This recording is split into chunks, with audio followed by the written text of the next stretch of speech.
I'm Tom Melius, Regional Director of the U.S. Fish and Wildlife Service's Midwest region, and I also serve alongside Terry Steinwand, the Director of the North Dakota Game and Fish Department, as the Steering Committee Co-Chair of the Plains and Prairie Pothole Landscape Conservation Cooperative.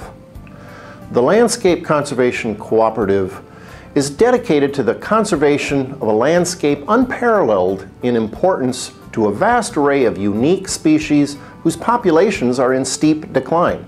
The cooperative facilitates a joint mission of representatives from multiple state, federal, and non-governmental agencies and organizations, all vested in the conservation and management of these natural resources. The cooperative focuses on three main subunits: the Prairie Pothole region, the Northern Great Plains, and the riparian corridors of several major river systems, including the Missouri, the Yellowstone, and the Red River of the North. Stressors impacting these areas include non-native species invasion, shifting agricultural trends and the loss of native grasslands, and wetland drainage. Coupled with a changing climate, these and other stressors threaten the health and productivity of our shared natural resources.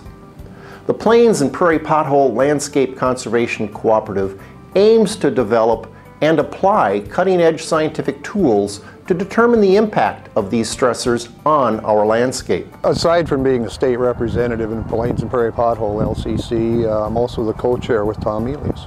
Well, Landscape Conservation Cooperative to me means that providing that scientific capability and tying that together with the policymakers so those decisions can be made with the resource in mind.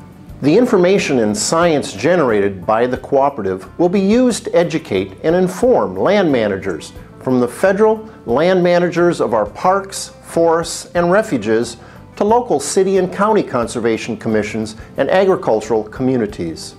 We've always had a good working relationship here in North Dakota with the Fish and Wildlife Service, fisheries and wildlife side. It's a lot of other state agencies, federal agencies, NGOs, just a lot of partnerships out there that make it so special and unique. These decision makers will be able to use and access the data needed to make more scientifically sound decisions about land use, restoration efforts, and conservation and management. By identifying the gaps in our science and understanding where additional research is needed, we can provide the conservation community with better tools to conserve and protect our valuable resources of the Plains and Prairie Pothole landscape.